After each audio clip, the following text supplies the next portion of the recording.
중요한 사실이 넘어가는 것 같아서 말씀드립니다. 전에 발표한 의원님들께서 이석태 헌법재판관 후보자 절대 안 된다라고 이미 결론을 내렸지만 그 이유 중에 너무나 중요한 이유가 하나가 빠졌습니다. 그것은 이 사람 말대로 하면은 그때에 마음 놓고 자식들을 아들을 보낼 수가 없어요. 본인이 세 가지 발언을 굉장히 잘못했습니다. 청문회에서 영외는 물론이고 영내 군대 내에서의 합의, 군대에서 합의가 됩니까? 합의에 의한 동성애는 처벌하지 않는 게 좋다. 이런 발언을 했고요. 또 하나 헌재에서 전에 그 군대에서 역시 합의에 의한 동성애는 늘 처벌을 하는 거가 유연이다. 그게 합헌이다. 라고 나중에 자기가 가장 아쉬운 게 그 결론이었다. 또 하나 너무나 이게 말도 안 되는 비과학적인 무식한 발언을 했습니다. 에이즈의 원인이 여러 가지가 있는데 동성애는 주가 아니다.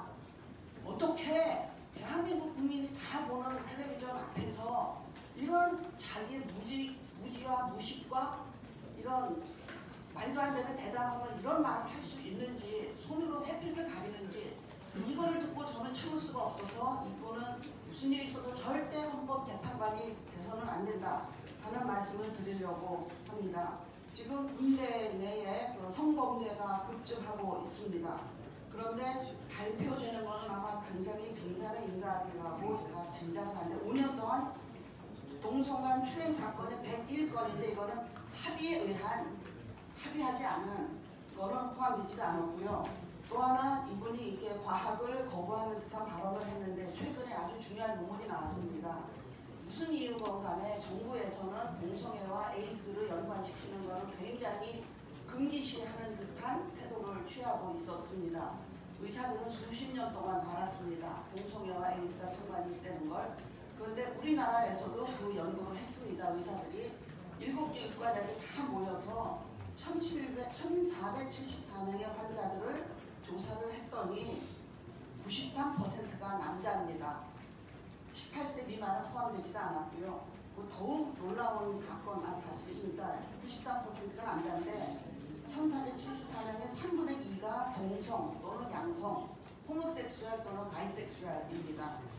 가장 무서운 통계가 있습니다. 뭐냐면 10대 남성들이 위험합니다.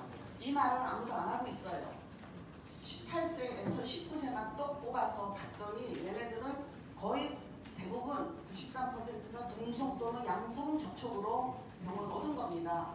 이런 걸 국가가 얘기를 안 하고 헌법재판관 후보자라는 사람이 온 국민 앞에서 이런 소리를 떠들고 국민을 잘못된 자기 무지를 나타내고 이런 거는 절대로 헌법재판소 재판관이 돼서는 절대로 안 됩니다. 그걸 말씀드리고요. 한마디 하는 김에 또 아까 이은혜 후보에 대해서는 많이 얘기가 나왔는데 저는 딱 한마디만 드리고 싶어요. 그 여가권 위장전입한 원인에 대해서 말을 안 해서 다 궁금했는데 어느 국회의원이 올렸더라고요. 순애보 사랑 때문에 그렇다고.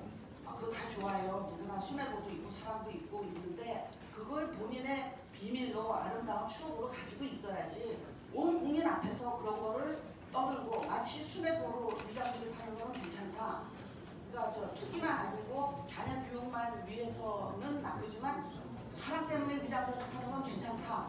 이런 또 잘못된 그런 태도를 보인 거에 대해서 저는 또 여성으로서 참을 수가 없고 이분도 절대로 이런 거를 재판관이 해서는 안 되고 기왕에 그러면 법을 고쳐서 교육을 위해서 자녀 교육을 위해서 위장전입하는 것과 투기를 위해서 위장전입하는 거는 괜찮다라는 법을 청와대에서 내던가 그렇게 조치를 해야 된다고 해야지 매번 이렇게 인사청문회 할 때마다 위장전입에 대해서 그런 기준이 왔다 갔다 하고 심지어 8번 위장전입한 사람조차 헌법재판관이 되겠다고 나서는 걸 그냥 조용히 살면 되죠. 법을 저지르면 법을 어긴 사람은 벌을 받던가 조용히 살면 됩니다. 왜 헌법재판관이 되겠다고 국민 앞에 뻔뻔스럽게 나오는지 이건 농락해서